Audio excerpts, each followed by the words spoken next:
Hello friends, मुस्कान technical classes के YouTube portal पर आपका स्वागत है। मैं रविंदर यादव। फ्रेंड्स, इसके पहले वाले वीडियो में हम लोगों ने इंटरनल वायरिंग की विधियों के बारे में पढ़ा था कि कितने प्रकार से मतलब कि किस विधि के द्वारा इंटरनल वायरिंग की जाती है, जिसमें ट्री सिस्टम और डिस्ट्रीब्यूशन बॉक्स सिस्टम के बारे में हम लोगों ने स्टडी किया था।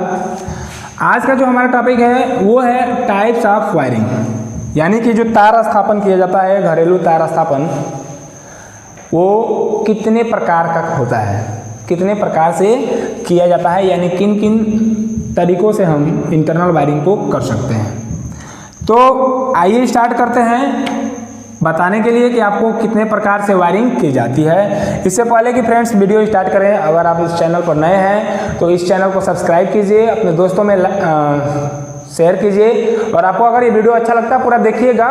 अच्छा लगता है तो लाइक कीजिएगा, अगर अच्छा नहीं लगता है तो डिसलाइक करके कमेंट में हमको बताइए कि क्या चीज़ें आपको अच्छी नहीं लगी। हो सकता है कि अगले वीडियो में हम उसको इम्प्रूव करके आपको समझाने का हम प्रयास कर सकें। तो चलिए ज़्यादा एडवर्टाइजमेंट न करते हुए हम सीधे अपने टॉपिक पर आते हैं। जो वायरिंग के प्रकार होते हैं वो जनरली जो यूज किया जाता है वो 4-5 प्रकार के होते हैं। देखिए एक एक करके आपको बताते हैं। अब कौन सा वायरिंग यूज किया जाता है सबसे ज़्यादा, उसके बारे में भी हम आपको बताएंगे। फ्रेंड्स, चूँकि आप लोग नोट्स और कापी लेकर के बैठिए, अगर आप लोग चाहते हैं कि इसके बारे में कुछ लिख सकें तो आप लोग लिख भी सकते हैं। देखिए सबसे पहली वायरिंग होती है हमारी, जरूरी नहीं है कि पहली वायरिंग, ऐसा नहीं है कि इसका आविष्कार किया गया और सबसे पहले क्लिट वायरिंग का आविष्कार किया गया, फिर विकास करके हम लोगों ने बैटन वायरिंग का आविष्कार कर दिया है। मैं इस प्रकार से समझ लीजिए कि एक स्टैंडर्ड वायरिंग की तरफ धीरे धीरे करके बढ़ेंगे। जो सबसे खराब क्वालिटी की होती है, उसके बाद उससे बेटर क्वालिटी, उससे बेटर क्वालिटी, उसके बाद सबसे बेटर क्वालिटी, इस आधार पर मैंने यहाँ पर लिखा हुआ है। या ये कहें कि जो आजकल एडवांस रूप में प्रयोग किया जा रहा है वो सबसे बाद में, और जो सबसे पहले या अस्थायी तरीके पर यूज किया जाता है वो सबसे पहले लिखा हुआ है। देखिए सबसे पहले है क्लिट वायरिंग। क्लिट का मतलब क्या होता है, एक प्रकार से समझ लीजिए किल। जनरली आप लोगों ने देखा होगा कि जहाँ नया घर बनता है या फिर जहाँ मेले वगैरह में तंबू लगाने वाले लोग आते हैं तो क्या करते हैं, तार दौड़ा देते हैं घर में। घर तो होता नहीं है, मतलब सीधा ये समझ लीजिए कि दीवार पे क्या करेंगे कि ये तार हम यहाँ पर दौड़ा देंगे, और काजू पिन एक आता है जो पीवीसी का होता है, इस प्रकार की उसकी संरचना होती है।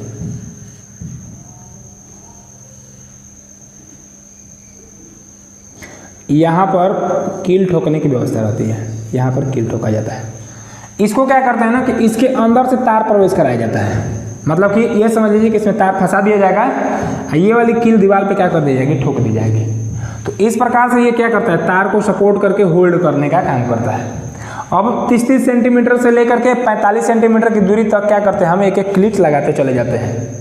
तो चूंकि वायरिंग कर रहे हैं क्लिट लगा करके, इसलिए इसका नाम क्या हो जाता है, क्लिट वायरिंग हो जाती है। चूँकि इसकी कुछ गुण भी हैं, एडवांटेज भी हैं, साथ ही साथ कुछ डिसएडवांटेज भी हैं। एडवांटेज में ये है कि पैसा बहुत कम लगता है, और इलेक्ट्रिकल इंजीनियरिंग कहती है कि कम पैसे में अगर काम हो जाए तो उससे बेटर कुछ नहीं है। लेकिन पैसा कम लगता है, लेकिन इसमें सेफ्टी उतनी अच्छी नहीं होती है। दूसरी बात कि बारिश वगैरह हो जाए, ठंडी के दिन में नमी हो जाए, या फिर धूप डायरेक्ट इस पर पड़े तो तार जल्दी से क्या हो जाता है, ख़राब भी हो जाता है। दूसरी बात, इसमें हाई वोल्टेज पर इसको ज़्यादा यूज नहीं किया जा सकता है। इंटरनल वायरिंग जनरली वैसे लो वोल्टेज के लिए ही होती है। 240 वोल्ट की वोल्टता के लिए जो वायरिंग की जाए वही इंटरनल वायरिंग के अंतर्गत आएगी। तो लो वोल्टेज के लिए इसका क्या किया जाता है, प्रयोग किया जाता है। देखने में सुंदर नहीं लगती। अब चारों तरफ तार दौड़ा हुआ है तो देखने में आपको क्या लगेगा, अच्छा लगेगा। तो इसका अपीयरेंसेस जो होता है, मतलब सुंदरता जो होती है वो क्या होती है, बहुत ही कम होती है। यांत्रिक चोट से बचाव नहीं किया जा सकता। बाहर से है तो किसी मैकेनिकल डैमेजिंग से इसको बचाया नहीं जा सकता है। आग लग जाए तो आग से भी इसका प्रोटेक्शन नहीं किया जा सकता है। कुल मिला के ये है कि बस ये सस्ता भरी है, बाकी इसमें कोई भी फैसिलिटी उपलब्ध नहीं है। मतलब कि थोड़े समय के लिए अगर आपको वायरिंग करनी है तो आप चाहें तो इंटरनल क्लिट वायरिंग कर सकते हैं। क्लियर। दूसरी होती है batten type wiring. Batten type wiring में पुराने पॉलिटेक्निक जो कॉलेज हैं या अभी गवर्नमेंट ITI के जो कॉलेज हैं जो पुराने हैं, वहाँ पर ये बैटन टाइप वायरिंग अभी भी आपको देखने को मिल सकती है। या फिर जो आपके वर्कशॉप हैं, फैक्ट्रीज जो हैं, वहाँ पर आपको बैटन टाइप का वायरिंग देखने को मिल सकता है। बैटन टाइप वायरिंग में होता क्या है, इसमें पहले तो लकड़ी का बैटन लिया जाता था, आज का पीवीसी का बैटन आ गया है। लकड़ी का बैटन लेते थे, चौड़ा होता था, इसकी कुछ मोटाई होती थी ऐसे, और इसको दीवार पे स्थापित कर दिया जाता था। समझ लीजिएगा, आइसोमेट्रिक व्यू नहीं बना रहे हैं, ये समझ लीजिए कि एक चौड़ी सी पट्टी है लकड़ी की। अब इसके ऊपर जितना तार आपको ले जाना है, 2 तार, 4 तार, 6 तार, अब उसके अनुसार इसकी चौड़ाई क्या होती जाती है, बढ़ती चली जाती है। जब हम आपको नियम बताएंगे तब बताएंगे कि ये बैटन का जो चौड़ाई होता है वो कितना तार के लिए कितना कितना mm का रखा जाता है। तो बैटन वायरिंग में क्या करते हैं, बैटन वायरिंग में तार ऐसे दौड़ा दिया जाता है और इसके ऊपर सैडल आता है। सैडल ये होता है, सैडल देखा भी होगा आप लोगों ने, दोनों तरफ पेंच कसने की व्यवस्था होती है, यहाँ पर भी यहाँ पर भी, और इसको यहाँ पर लगा करके कस देते हैं। समझ में आ रही है बात। तो ये आपका, अब यहाँ पर क्या करते हैं कि देखिए बैटन वायरिंग में एक बात और ध्यान रखिएगा कि बैटन वायरिंग जो की जाती है वो जनरली सरफेस वायरिंग होती है। सरफेस वायरिंग मतलब कि दीवार के ऊपर ऊपर ही की जाएगी। तो सरफेस वायरिंग करने के लिए क्या करते हैं कि एक थोड़ा सा टॉपिक समझ लीजिए। मान लीजिए कि ये दीवार है, तो दीवार में क्या करते हैं ना कि यहाँ पर एक कट लगा दिया, फिर यहाँ पर एक कट लगा दिया, मतलब कि 30 सेंटीमीटर के डिस्टेंस पे, और एक लकड़ी का गुल्ली लिया जाता है। जो बेसिक या ये कहें कि ट्रेडिशनल वायरिंग है वो मैं मेथड आपको बता रहा हूँ। कुल्फी के आकार का एक गुल्ली होता है। इस गुल्ली का जो मोटा भाग है वो दीवार के अंदर की तरफ, ये कट लगाई दिया हम लोगों ने, गहरा कर दिया है। इस गुल्ली का मोटा भाग दीवार के अंदर, ये गुल्ली है, इसका मोटा भाग दीवार के अंदर स्थापित कर देंगे। आप पतला भाग क्या कर देंगे, बाहर रहेगा, यानी कि बाहर से आपको केवल ये वाला एरिया दिखाई देगा। यहाँ पर उसी प्रकार से क्या करते हैं, स्थापित कर देते हैं गुल्ली, यहाँ भी स्थापित कर देते हैं। अब इसके ऊपर अब सीमेंट वगैरह लगा के क्या कर देते हैं, इसको जाम कर दिया जाएगा। ठीक, अब इसका मोटा भाग दीवार के अंदर इसलिए रखते हैं ताकि ये सड़क करके बाहर न आने पाए, क्योंकि मोटा भाग रहेगा तो उसमें अंदर क्या हो जाएगा, जाम हो जाएगा। अब ये केवल बाहर आपको लकड़ी का गुल्ली ही दिखाई देगा। अब इसके ऊपर क्या करते हैं कि बैटन हम स्थापित कर देते हैं। ये लकड़ी का बैटन कुछ चौड़ा होगा। अब इस चौड़ाई के ऊपर क्या करते हैं, जितना चौड़ा होगा according to number of wires, तारों की संख्या बढ़ती है तो ये और अधिक चौड़ा होता जाता है। इसके ऊपर क्या करते हैं, तार बिछाते जाते हैं, 2 या 3 या जितना भी आपका तार होगा बिछा देंगे। अब उसके बाद जो अभी बताया हमने सैडल, ये सैडल लिया जाएगा और सैडल ले करके यहाँ पर दोनों तरफ से पेंच लगा के लकड़ी पे ही कस दिया जाता है। तो ये होता है आपका बैटन टाइप वायरिंग। तो बैटन टाइप वायरिंग में अब यहाँ पर ध्यान दीजिएगा, जब कभी अगर बैटन टाइप आपको वायरिंग करनी होगी, जनरली आजकल यूज तो नहीं किया जाता है, लेकिन अगर परीक्षा में पूछ देता है कि बैटन वायरिंग ही करनी है आपको, मेन मटेरियल लिस्ट जब निकालेंगे तो आपको बैटन का गुल्ली की संख्या निकालनी होती है। ये जो सैडल यूज किया है इस सैडल की संख्या निकालनी पड़ती है, और सैडल पर जो पेंच कस है इस पेंच की भी संख्या निकालनी होती है। तो जो टोटल लेंथ आप वायरिंग होगी, जो टोटल तार की लंबाई होगी 30-30 सेंटीमीटर पर एक एक गुल्ली लगाते हैं, तो ये काउंट कर लिया जाएगा। और एक गुल्ली के साथ एक सैडल भी प्रयोग की जाती है, तो एक गुल्ली के साथ एक सैडल भी प्रयोग कर लिया जाएगा। एक सैडल के साथ 2 उसके पेंच जो होते हैं वो पेंच भी प्रयोग किया जाता है, तो 2 पेंच की संख्या काउंट कर ली जाएगी। क्लियर हो रही है ना बात। तो ये हो जाता है आपका बैटन टाइप वायरिंग। तो बैटन टाइप वायरिंग में जो इसका वो होता है टिकाऊपन या ड्यूरेबिलिटी कह सकते हैं, ड्यूरेबिलिटी जो होती है क्लिट वायरिंग की अपेक्षा क्या होती है, थोड़ी सी ज़्यादा होती है। इसमें भी नमी धूप वगैरह से प्रोटेक्शन प्रदान नहीं किया जा सकता। क्यों? क्योंकि ये भी ढका हुआ नहीं रहता, ये भी बाहर से आपको दिखाई ही देता है। तो ये हो जाएगा आपका बैटन टाइप वायरिंग। एक बस ये समझ लीजिए कि इंट्रोडक्शन है सभी प्रकार के वायरिंग का। बाकी आपसे परीक्षा में बस यही पूछेगा कि क्या किस प्रकार की वायरिंग सिस्टम होती है, इसके बारे में 2-2 शब्द चाहे तो आप लिख सकते हैं। तीसरा होता है केसिंग केपिंग वायरिंग। केसिंग केपिंग वायरिंग का आजकल बहुत ज़्यादा प्रयोग किया जा रहा है, क्योंकि केसिंग केपिंग वायरिंग जो है एक प्रकार से एक नॉर्मल आदमी भी कर सकता है। उसके लिए आपको किसी इलेक्ट्रीशियन को या किसी जो इंजीनियर है उसको बुलाने की आवश्यकता नहीं पड़ती है। केसिंग केपिंग वायरिंग एक नॉर्मल व्यक्ति जो कि कनेक्शन वगैरह के बारे में जानता है वो भी कर सकता है, इसीलिए इसका प्रयोग ज़्यादातर किया जाता है। केसिंग केपिंग वायरिंग करते कैसे हैं, इसमें क्या होता है कि 2 पार्ट होते हैं, इसके 2 भाग होते हैं। एक होता है केस और दूसरा होता है कैप। जनरली केस जो होता है वो दीवार पर स्थापित करते हैं ऐसे, यहाँ पर पेंच लगा करके इसको कस दिया जाता है। इसके पहले जो हम लोगों ने पढ़ा कि गुल्ली, लकड़ी की गुल्ली, अब लकड़ी की गुल्ली को रिप्लेस करके आ गया आपका पीवीसी का गुल्ली। इसमें क्या करते हैं ना कि 30-30 सेंटीमीटर की दूरी पर जो प्रैक्टिकल किया जाता है किस प्रकार से करते हैं वो मैं बता रहा हूँ आपको। ड्रिल मशीन की सहायता से पहले बैटन बिछाने से पहले यहाँ पर एक होल मार लिया, यहाँ पर होल 30-30 सेंटीमीटर के डिस्टेंस पर एक एक होल कर लिया जाता है। इसी में जो पीवीसी की गुल्ली आती है उस गुल्ली को लंबे से प्रवेश करा दिया जाता है। अब मान लो कि इतना लंबा होल हो गया, इसी में इतना पतला ही क्या आएगा, गुल्ली आएगा, गुल्ली को ऐसे डाल दिया। अब दीवार पे केवल गुल्ली का ये वाला भाग होगा, आपको दिखाई देगा, ठीक ना। अब इसके ऊपर क्या करते हैं कि केसिंग केपिंग का केस जो होता है गहरा वाला भाग, इसको इस पर रखते हैं। अब मार्क किया जाएगा 30-30 सेंटीमीटर पर, ऊपर से ही पता लगाया जाएगा कि कहाँ कहाँ पर हमने होल किया हुआ है। अब उस होल को करके क्या करते हैं, अब यहाँ पर पेंच द्वारा कस देते हैं, ठीक है। अब आपको पता कैसे चलेगा कि कहाँ कहाँ पर किया है, तो उसके लिए आप चाहें तो एक धागा ले सकते हैं, धागे को स्याही में डुबो लीजिए और यहाँ पर ये लंबे से ऐसे मार लीजिए, मार्किंग कर लीजिए, क्लियर हो गई बात। और बीच में ऐसे मार्किंग कर लीजिए। अब बीच में जहाँ ये कट रहा है वहाँ पर धागे इंची टेप की सहायता से केसिंग केपिंग में माप कर लीजिए, और माप करने के बाद जहाँ ये पॉइंट कटेगा वहीं पर आपने होल किया हुआ है। प्रैक्टिकली करेंगे, बहुत ही आसान है ये। अब उसके बाद क्या करते हैं कि पेंच के द्वारा इसको कस दिया जाता है। अब ये क्या हो गया, दीवार पे फिक्स हो गया। ये तो मैंने बताया आपको मेथड उसका।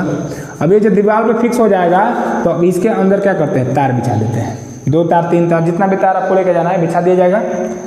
इसके ऊपर से इसका जो दूसरा पार्ट होता है कैप, उस कैप को लगा करके लॉक कर दिया जाता है। तो ये होती है आपकी केसिंग केपिंग वायरिंग। केसिंग केपिंग वायरिंग का फायदा क्या है, पहली बात तो ये है कि इसको कोई भी आदमी, एक जो कि अनस्किल्ड मैन है वो भी कर सकता है। दूसरी बात कि इसके द्वारा ये देखने में सुंदर भी लगता है, अगर अच्छे प्रकार से कर दिया जाए तो देखने में बेकार नहीं लगता है, अच्छा लगता है। तो जहाँ सुंदरता की आवश्यकता हो और कारीगर नहीं लगाना चाहते हैं, पैसा बचाना चाहते हैं, तो वहाँ पर आप केसिंग केपिंग वायरिंग सुंदरता के हिसाब से भी कर सकते हैं। तीसरी बात, नमी से भी प्रोटेक्ट हो सकता है, धूप वर्षा से भी ये चीज़ क्या है, मुक्त है, क्योंकि बाहर से ये क्या हुआ है, कवर्ड किया हुआ है। ड्यूरेबिलिटी भी इसकी क्या होती है, ज़्यादा होती है। धूप वर्षा से प्रभावित नहीं होगा, नमी से प्रभावित नहीं होगा, तो लंबे समय तक चलेगा। तो ड्यूरेबिलिटी भी इसकी क्या होती है, ज़्यादा होती है। Clear. Lead covered wiring, lead covered wiring क्या होती है, देखिए एक स्पेशल प्रकार की वायरिंग है, हर जगह नहीं कर सकते इसको क्योंकि ये बहुत महंगा पड़ता है। लेड कवर्ड वायरिंग करते कहाँ है, फिर जहाँ पर आपका एटमॉस्फेरिक हैजार्ड रहता है, मतलब वातावरण प्रदूषित हो, जहाँ पर क्लाइमेट में थोड़ा सा हवा जो है विषैली हो, वहाँ पर हम क्या करते हैं कि ऐसा तार यूज करते हैं जिसके ऊपर लेड का यानी कि शीशे की परत चढ़ी हुई हो। लेड की जब परत चढ़ी हुई रहेगी तो बाहर अगर मौसम में थोड़ा सा वो है विषैलापन भी है, कह सकते हैं टॉक्सिस है, तो वहाँ पर वो शीशा क्या करेगा, अंदर के तार को प्रभावित नहीं होने देगा, यानी कि कवर के रूप में एक प्रकार से किसका यूज करते हैं, लेड का। इसीलिए बाहरी वातावरण जो होता है तार के अंदर आंतरिक हिस्से को प्रभावित नहीं कर पाता है, और जब आंतरिक हिस्सा प्रभावित नहीं होगा तो उसको ऐसे स्थान पर भी प्रयोग कर सकते हैं जो स्थान क्या हो, थोड़ा सा खराब हो, वहाँ की हवा जो है वो अच्छी नहीं हो, या ये समझ लीजिए कि जो इंडस्ट्रियल एरियाज हैं वहाँ पर हम लेड कवर्ड वायरिंग का प्रयोग करते हैं। क्लियर हो रही है बात। और अब आते हैं, बात करते हैं पीवीसी कंड्यूट वायरिंग की, जो कि सबसे ज़्यादा आजकल प्रयोग की जा रही है। मोस्ट यूजिंग जो वायरिंग मेथड है वो है पीवीसी कंड्यूट वायरिंग मेथड। अब पीवीसी कंड्यूट वायरिंग मेथड में होता क्या है, कैसे करते हैं, अब उस चीज़ को यहाँ पर ध्यान दीजिए।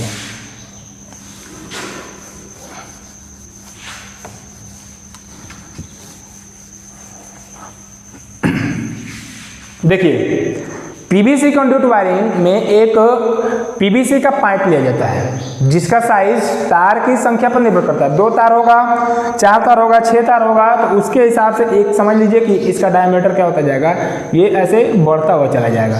अब तारों की संख्या बढ़ने के हिसाब से इसका डायमीटर बढ़ रहा है। अब जो पीवीसी कंड्यूट वायरिंग की जाती है ये 3 विधियों के द्वारा की जाती है, यानी कि पीवीसी कंड्यूट वायरिंग का जो प्रकार होता है वो 3 प्रकार का। एक होता है नॉन कंसील्ड,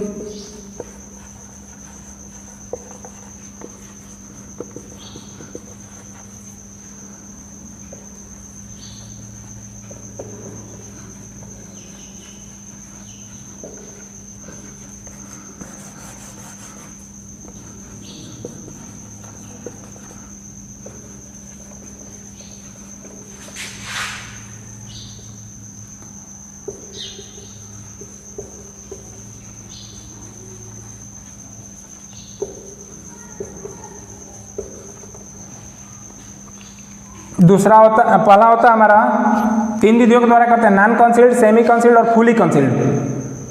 जो आपका पीवीसी कंड्यूट वायरिंग है। अब नॉन कंसील्ड क्या होता है, जब पीवीसी कंड्यूट को दीवार पर, छत पर और दीवार पर चारों तरफ क्या कर दिया जाएगा, दीवार पर ही स्थापित कर देंगे, तो वो कहलाता है नॉन कंसील्ड वायरिंग। ठीक है, मतलब कि जहाँ पर पीवीसी कंड्यूट पूरा दीवार के बाहर आपको दिखाई देती है वो कहलाती है नॉन कंसील्ड वायरिंग। एक प्रकार से ये समझिए, देखिए जो वायरिंग होता है ना वही तीन प्रकार का होता है। मैं पीवीसी कंड्यूट के ही केवल नॉन कंसील्ड, सेमी कंसील्ड या फुली कंसील्ड होने की बात नहीं करते, लेकिन कर रहा हूँ। लेकिन यहाँ पर क्या है कि फुली कंसील्ड करने के लिए केवल पीवीसी का ही प्रयोग किया जाता है, क्योंकि आप बैटन टाइप वायरिंग को पूरा दीवार के अंदर स्थापित नहीं कर सकते। जो आपका केसिंग केपिंग है उसको पूरा दीवार के अंदर स्थापित नहीं कर सकते। जो आपका क्लिट वायरिंग है या जो आपका लेड कवर्ड वायरिंग है उसको पूरा दीवार के अंदर स्थापित नहीं किया जा सकता है। इसीलिए जनरली जो क्लासिफिकेशन करते हैं वो पीवीसी कंड्यूट का ही किया जाता है कि वो 3 प्रकार से कर सकते हैं। बाकी जो अन्य मेथड हैं उनको नॉन कंसील्ड तरीके से ही करना पड़ता है आपको, क्योंकि वो दीवार के अंदर स्थापित नहीं कर सकते।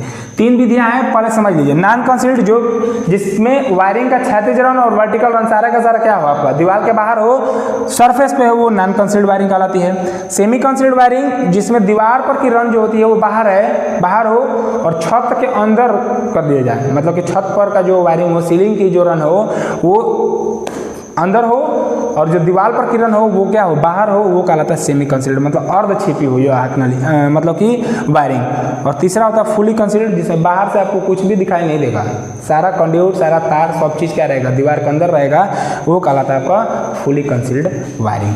तो इस प्रकार से हम लोगों ने ये पढ़ा कि 3 विधियों के द्वारा नॉन कंसील्ड, सेमी कंसील्ड और फुली कंसील्ड के द्वारा हम लोग पीवीसी कंड्यूट वायरिंग का क्या कर सकते हैं, प्रयोग कर सकते हैं। कि एक ऐसी विधि है जिसका प्रयोग बहुत ही ज़्यादा किया जा रहा है आजकल के सिस्टम में। मॉडर्न जो वायरिंग सिस्टम है उसमें हम लोग पीवीसी कंड्यूट वायरिंग का ही प्रयोग कर रहे हैं, इसलिए क्योंकि देखने में सुंदरता तो है ही है, आग से, धूप से, वर्षा से, नमी से, सब चीज़ से क्या इसका प्रोटेक्शन है। दूसरी बात कि ड्यूरेबिलिटी इसकी बहुत ज़्यादा है, जब तक आप जिएंगे तब तक एक बार वायरिंग कर लीजिए, कोई अगर एडिशनल फॉल्ट नहीं आता है, जैसे कि शॉर्ट सर्किट या आग नहीं लगती है घर में, तो वो आपकी जन्म तक, मतलब कि समझ लीजिए कि जो लाइफ टाइम होता है उतने समय तक आपको वो चल सकता है।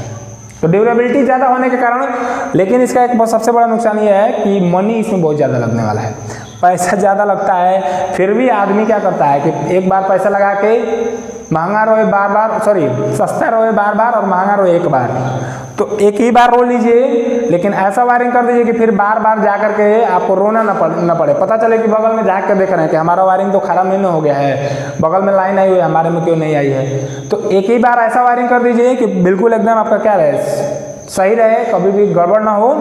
तो पैसा तो ज़्यादा लगता है, लेकिन इसकी ड्यूरेबिलिटी, सेफ्टी, सभी चीज़ से प्रोटेक्शन, जो आपका अपीयरेंस होता है, सुंदरता होती है, वो सारी चीज़ क्या होती है, आपका कंड्यूट वायरिंग का बेटर होता है, इसीलिए इसका ज़्यादातर प्रयोग करते हैं। सो हम लोगों ने जितने वायरिंग के मेथड हैं वो कवर किया इस टॉपिक में। अगले टॉपिक में हम आपको बताएंगे कि जो कुछ सिंबल्स होते हैं वो सिंबल कितने प्रकार के होते हैं, जो इंटरनल वायरिंग में मोस्ट यूजेबल जो सिंबल होते हैं उसको अगले वीडियो में हम आपको बताएंगे और किसका क्या प्रयोग होता है। साथ ही साथ सिंगल लाइन डायग्राम जो इंटरनल वायरिंग का होता है वो बताएंगे। आज के वीडियो में इतना ही, मिलते हैं अगले वीडियो में नेक्स्ट टॉपिक के साथ, तब तक के लिए जय हिंद।